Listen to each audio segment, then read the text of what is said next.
What's going on, everybody? This is Blanche Eden, your host for Black Trending News Podcast. This is episode 18. I'm going to talk a little bit about the Tyra and the Naomi situation. I'm going to play a clip. I'm not going to spend too much time on it and I'll tell you why. The modeling industry is a hard industry as it is.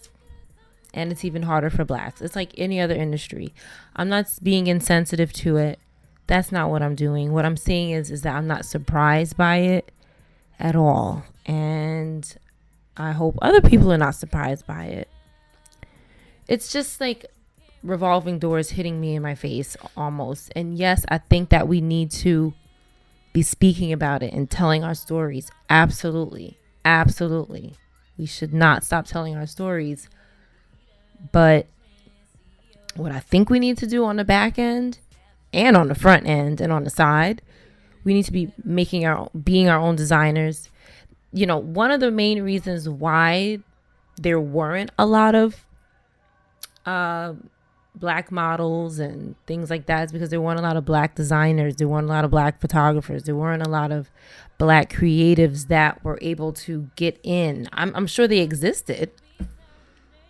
I mean, when I used to model, I used to walk for black designers, but it was in a small place on Flatbush Avenue in Brooklyn. You know what I'm saying? Like, it was never in New York. And then I did get a big break at the Waldorf. That was the only big place that I walked, you know.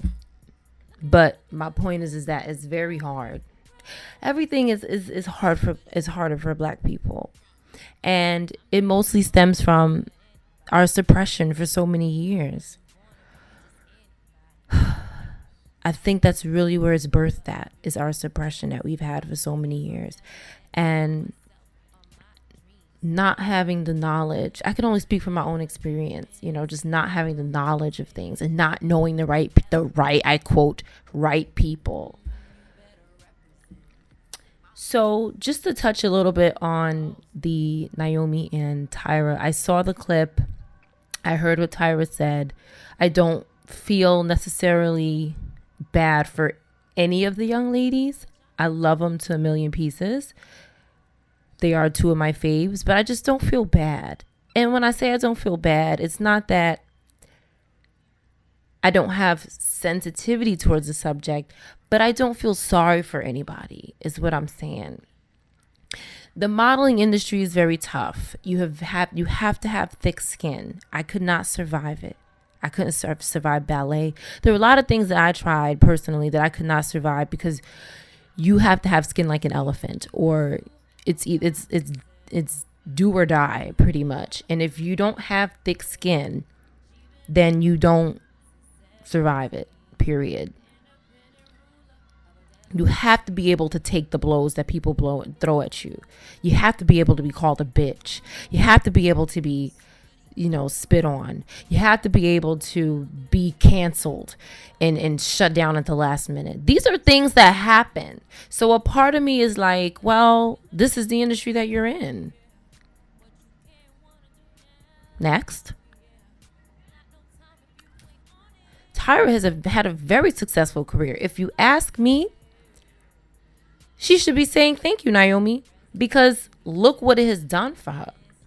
That her being mean, and correct me if I'm wrong in the comment section, or if you have a different opinion, but her being mean to her has pushed her in directions that have made her branch out and become bigger than just a model. She's worth $90 million, according to Google. And Naomi is worth $60 million. That's still a lot of millions, right? I'm not putting those numbers against each other in no way, shape, or form. But what I'm saying is that you have value. And I think the situation with Naomi helped make her stronger. I mean, she has something to talk about today or whenever she did the interview. So at the end of the day, thank you, Naomi.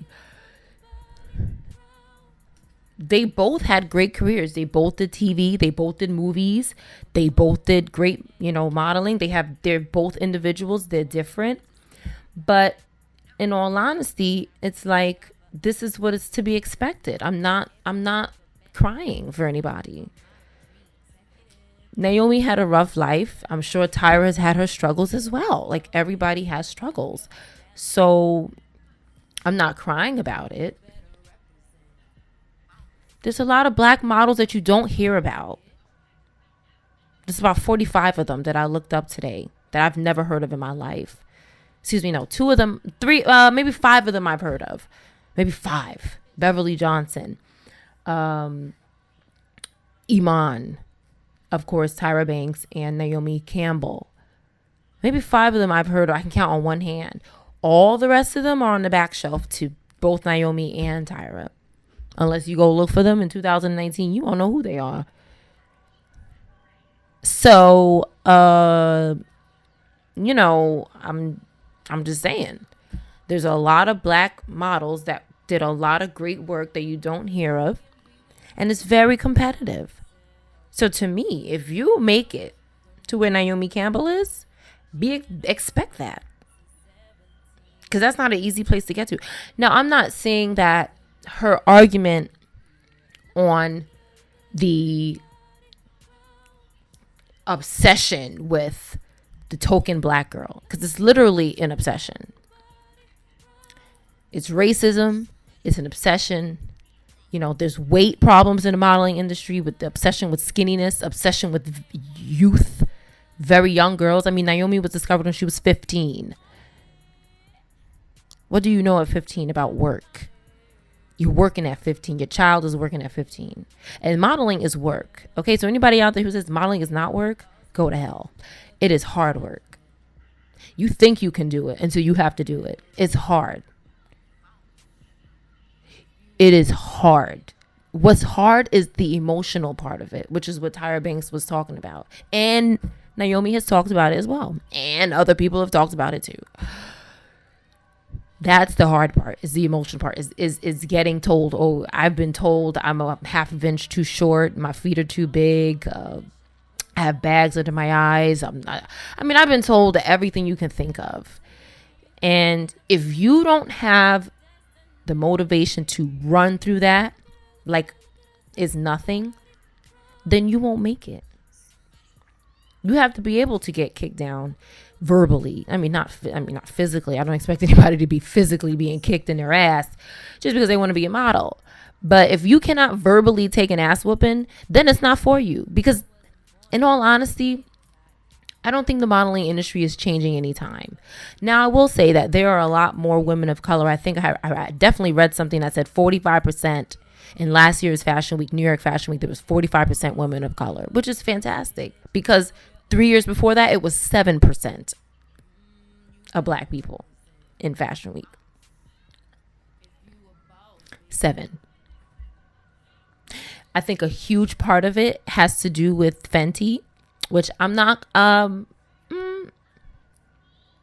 might touch on that today a little bit. But I think a lot of it has to do with that. But I will say this. I heard a commentary today and it made me think. It annoyed me, but it also made me think. It challenged me, and it said, don't get complacent with this shit. Don't be complacent, black people. Because right now, black is hot right now. Black is trending. And black is free promotion. Anytime anybody says anything to upset black people, black Twitter, black this, black that, is coming out and pushing that shit. The same thing with the nightcap situation. I just recorded a podcast on the nightcap situation. We're promoting it for free. So we're going to be triggered, and then the obvious comes next. Black people are going to be mad, and they're going to talk about it, and it's going to trend. So I'm trying my very hardest not to fall into that, because it's trending. I'm not saying that black people is temporary. This is temporary. I'm not saying that, because I don't have the ability to know that. I don't know if black people are still going to be 45% in Fashion Week. I don't know if Fenty's going to be around in 3 years. I don't know if other companies are going to come behind Fenty. I don't know. Nobody knows, right? But what I'm saying is that black is trending. Black is a brand. It's always been for a very long time. I just think that we're seeing it more because of the internet. It's right on our phones. It's in our face every day. So we see it. It feels more intense, but it's not. Because I saw an interview with Naomi Campbell. I believe it was in 1991. It was in the 90s sometimes, or the late 80s when she was 15. Whenever she was 15, do the math. And she said at that time that they're starting to market to black women. Now, it might have been certain shades of black women, but nonetheless, they were marketing to black women at that time. So it's not new news. It's just more in our face, and it's more intensified, and we feel it more. It doesn't mean it is more. I'm just saying, that's just what it is. I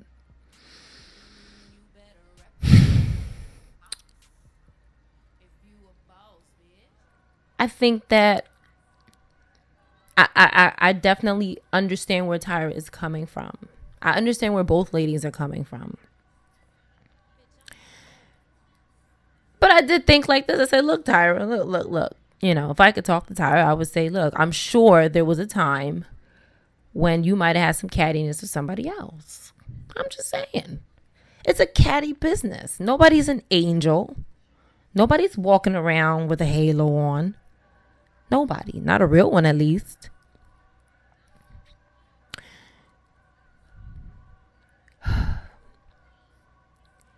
I think the part when she had said that the white women don't go through I think she had mentioned. Let me just play the clip. Very painful early days in Paris. As much as I was booking every single fashion show, people didn't know I was going home at night crying my eyes out because the woman that I was looking up to seemed like she just didn't want me to be there and was doing everything in her power to make me go away.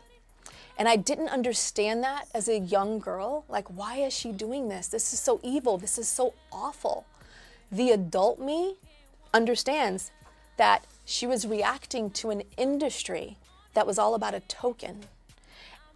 When this one girl, Kate Moss, came on the scene, they weren't telling Christy Turlington, you better look out. Kate Moss has got some high cheekbones like you do, Christy. When Shalom Harlow came on the scene, they weren't, Lindy Evangelista, look out, another brunette is on the loose. But when I came on the scene, Naomi, look out, there's a black girl that's going to take your spot. Because there's only one spot available. Only one spot available. Okay, so this I don't necessarily agree with. I think it's a strong argument and it sounds good, but I don't necessarily agree with it. I think that white women are competitive with each other. And yes, it feels more intensified because there's not a lot of black people in the industry for modeling at the time. So it is more competitive. But don't say that white women don't get that same treatment, because I don't agree with that. I think every woman gets that treatment. I think every woman struggles. Yes, some more than others. Right. But still, nonetheless, it is still a struggle. So I don't necessarily agree with that. No one's telling this and to them, but they're saying it to us. I don't think we need to really. I don't think like that. You know what I'm saying? I think everybody's feeling it. It just might be a less because it's so many of it's more than them. We're the minority in the group, so we feel it more. But I'm sure their cattiness. You gonna sit here and tell me the white models are not catty towards each other? It's bullshit. All models are catty towards each other. White, black, purple, blue, whatever. I think that it's a very catty industry, and you have to be extremely cutthroat and tough to make it. Otherwise, you will be dissolved. There's no place for you. Because that's just how it is. To me, it doesn't matter. It does matter if you're black, yes, at that time. But now that there's more black women and more models letting into the doors, and more black designers, yes, the rise of black designers, hallelujah, right? We're still going to see cattiness. The cattiness is not going to go away until the bullshit goes away. The bullshit has to go away. That's it. The bullshit doesn't have a color. The bullshit doesn't have a race. The bullshit is just the bullshit between women, between, oh, I want that dress. It's just so stupid. Oh, I want to wear that. It's just really dumb. But that's what it is. It's a shallow industry. It's about what you look like. And I love how they try to make it look like, oh, they have such a great personality. It has nothing to do with personality. I don't think it has, based on my experience in the modeling industry, has zero shit to do with personality. And you don't know, you can really never pinpoint what they're looking for. I went to a casting a long time ago. There was literally probably 100 girls online. Beautiful girls. We were all beautiful girls. Every single one of us. And the one girl that they picked out of about 100 girls was she was beautiful, but she looked different than us. I'll put it like that. It was a shorter stature white female. And her face had a different structure and different features. And it was very unique. Just the way her face was. And that's what they were looking for. And that's it. Everybody else, have a good day. They send you out and you go home. That's what it is. If you don't have the stamina to deal with that, if you have to question everything. See, I have to question everything. Oh, why is this guy? Why? That I'm a why type of individual. That doesn't work in that industry. It doesn't work there. You move on. You have to be able to move on, not take it personally, and go on to the next thing until you get it, until you get that job. I'm not saying that Tyra was being sensitive, because like she said, she was young and her perception was Naomi is evil and I look up to her. Now Naomi didn't really remember doing that stuff. So it was really hard for me to kind of side with anybody. I'm not a person that takes sides anyway, but it was really hard for me to side with this because Naomi was just saying that she doesn't remember a lot of it. But then I read some legal issues that Naomi had in her past, with spitting on people and hitting people with cell phones. I was like, well, those arguments work against her, but still, we really don't know what happened because she doesn't remember it. She didn't really admit to it. She just apologized for doing it if it happened. That's kind of up in the air with me. You know what I'm saying? So I don't know. But,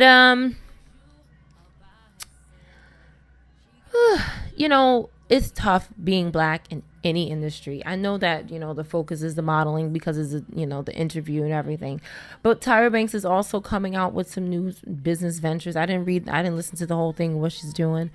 But again, it's all race is the number one trigger to talk about. Let's promote with race. How else can we make this viral? We just talk about race once again. So there it is. But it's hard for black people in a lot of places. There was one quote that I read here that if you put a black person on your cover, it won't sell. Something nice I want to read here. It says, we want to see ourselves, but not as they see us. We know our influence gets more respect than our thoughts and opinions do. It can get very complicated. Did that really just happen? We can't be put in a box, but money and access trump talent every time. Were things any better back in the day? Sometimes it's easier to find success in Europe than it is to find black allies in America. So what's next? That is a quote I read at the bottom of thecut.com.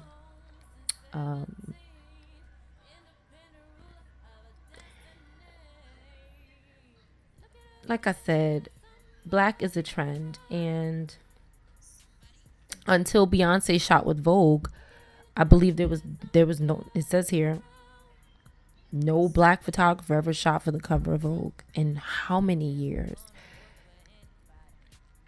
So, she did that. She did that thing. That's awesome. But why does it have to be that? Why does somebody that big have to probably step in and say, and I don't know what she said, but I'm assuming in West Time, like, look, I want to do the cover, but I want this photographer and he's black. That's the only way I'll do it. Sometimes you got to do that. Put your foot down. I'm imagining that it went somewhere along those lines. I don't know. But why does it have to be that? Why wasn't there there's so many black, I was a photographer. Well, I mean, I'm not saying I should be shooting for the cover of Vogue. I was nowhere near that status, but I'm just saying there are photographers good enough to do it. And like I said, I feel like with the modeling industry, you have to be, rubbing elbows with the right people, sleeping with the right people, eating with the right people, partying with the right people. This is what it is. This is the lifestyle. It's not for everybody. Some people it's perfect for them. And some people is not. But don't think that it's changing.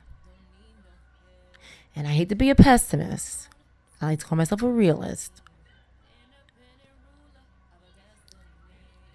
I don't think any of that's going to change because there's more black people in the industry. I would hope that it does. But I feel like there will still be suppression in places we may not see. It looks great, And back to the free press. When we see, and I mean we as black people, when we see, I'll go back to my example, when Beyonce shot the cover of Vogue and it was the first black photographer, we're going to push that. Free press. How can we get free press? That's why it's very hard for me to discern reality and fiction, or reality and brand, reality and trending, because we're going to push it, because we're excited to see this. So we're going to push it. And don't you think for a second that they don't know that. That's all I'm saying. And I don't like seeing it. But I feel like I have to say it because I can't lie. I cannot lie.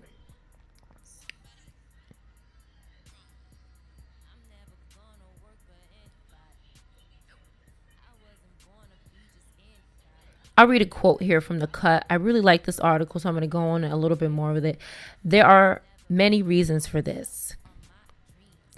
Financial barriers, social obstacles, colorism, bias, and plain old racism. I heard about them all in my conversations. The stories ranged from covers lost because there was no hair and makeup team trained to do a black model's hair, to the coded terrible things people say to black editors, and the ways in which some are asked to explain their culture and vouch for what is cool, yet are denied the chance to contribute in meaningful ways. I heard honest accounts of what it feels like to view every other black person as a threat because job opportunities are so scarce. After all of this listening, I can only imagine the excuses for why there aren't more black people in power and fashion, despite our immense contribution to the industry. In a season where 16 magazine covers feature black women, it may appear that things are starting to shift. This year's CFDA awards were more diverse than ever. In fact, fashion is having a real love affair with, quote, blackness right now. The appointments of Virgil Abloh as men's artistic director at Louis Vuitton and Edward Enninful as editor-in-chief at British Vogue are legitimate milestones.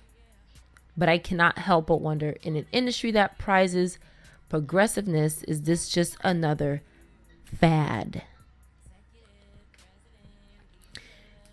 The only way we can make sure it's not a fad is not by just going, yeehaw, there is black people here. Woo! We can't do that. Like, we literally need to be creating our own thing, which brings me to Fenty. Now, I didn't want to talk about it in this podcast because I don't think I prepared enough for it, but we're just going to wing it, okay? I'm going to edit it and you guys are going to love it anyway. All right, so let's talk a little bit about Fenty. Here we go. Because I'm a huge Rihanna fan. I love Rihanna. When she didn't come out with more music, I was like, all right, she's working on something. Even though I really want her to come out with a new album, I am really, really anxious for that. So when that drops, I'm going to be very excited and very happy because I love all her music. All right, so let's talk about Fenty. Fenty Beauty is a cosmetics brand launched in September 2017 by singer Rihanna. The brand is popular for its broad inclusivity across skin tones and gender, especially its Pro Filter foundation. The original foundation launch included 40 shades, since expanded to 50. Fenty Beauty was named one of Time magazine's best inventions of 2017. Sounds glamorous. Now, let's get a little more in depth on who owns Fenty, because that's what I was interested in. One thing I've learned from doing my podcast so far is that some of the greatest success comes when Black people collaborate with white people. That's just what I've recognized. That people who have made milestones like this, Fenty, or there's a country singer, Charlie Pride, another person I did a podcast on, collaborated with white people. So many people would say, we can't do it without white people because they're in there already. They have the connections. They've rubbed the elbows. They did the work. So what's the problem? And I don't know. I really haven't, like I said, I haven't thought about that. How I feel about that. I don't want to say anything that I don't really feel. But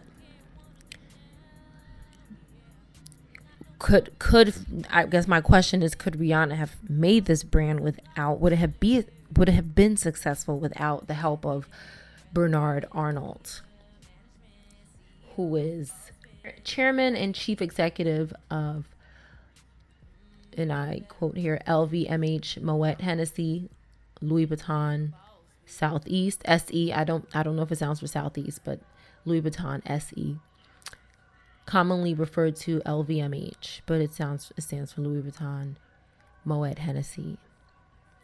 It is the world's largest luxury goods company. He is the richest person in Europe and the second richest person in the world, according to Forbes magazine, with a net worth of $108 billion as of July 2019. In April 2018, he became the richest person in fashion, toppling Zara's Amancio Ortega. Forgive me if I said that wrong. Amancio. He's 70 years old. He's still with us. He has 5 children. He collects art. He's an investor, an entrepreneur, a media proprietor. So this is the second owner of Fenty Beauty, and I don't know how much he owns of it. I don't think it really matters. I think my point is that we can do this on a smaller level. I don't think it's wrong to collaborate with someone of the opposite race of you. And when I say that, I mean a white person, because white people are opposite of black people. Right? And I don't think there's anything wrong with collaborating with white people, even on a smaller level. I think it happens. Now, my feelings about it, I think I would be happy if we can do it independently, all black, and people do it, but would it be as big? Do you care about that? I guess it all depends on what your goals are as a business owner. Do you want to be big, or do you want to have your own business and just have a regular life? You know, so it all depends on your goals. But, you know, she's partnered with one of the biggest.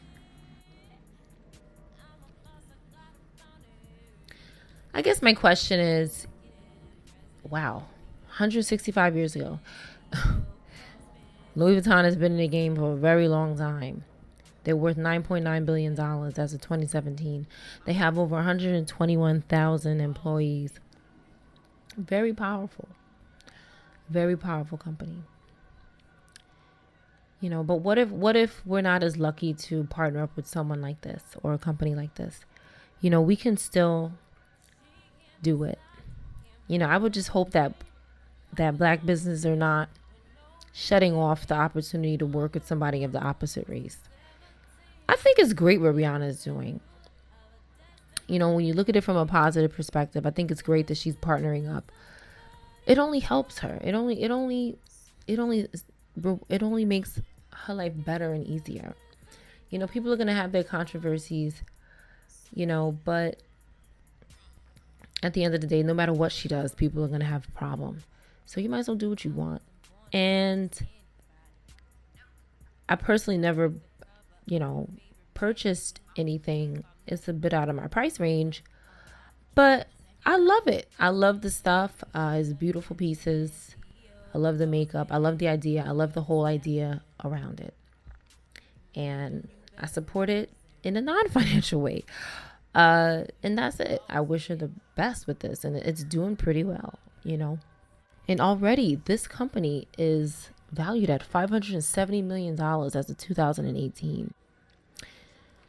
Now, some will argue, of course, could she have partnered with, you know, a black CEO? And yes, she could have partnered with a black CEO. But why can't she partner with a white CEO? You know, I think that we can't allow race to interfere with business. Business is business. Business, in a way, this is what I think. I don't think business is racist. Racism is a result of business ideas and business habits. You know, like racism is a result of that. So, but in this case, it's not. You know, look what she's doing. She's putting a lot of different types of people on the map. Black, white, trans, everybody's. Chinese. I see all kinds of people wearing her clothes. So this is really good. And Louis Vuitton's name is right up there with it. So I think it's a great partner. And, you know, most of us listening to this do not know this individual. So we cannot say that they are this or they are that. We don't know them. So, I mean, basically what I'm saying is that it's a great business move. And I think that more people should use this as an example. And that it's okay to partner with somebody of a different race because it can open different doors for you. Not to say that partnering with a black CEO can't, but if they can't, then they can't. It doesn't make you a bad person because you partner with someone of your opposite race or that comes from a different background than you. Or may have had ties with somebody else or something else and been wrapped in. Who cares? You know what I'm saying? Like, this is something new. It's something fresh. I'm happy for her. I think it's great. And I think that a lot of people should use this partnership as a role model to their own business plan if they want to succeed. It's not selling out and it's not betraying your race or nothing like that. It really isn't. I don't see it like that at all. And that's about it. I mean, leave your comments below if there's anything else you want to chat about. And have a good night. If you a boss, bitch.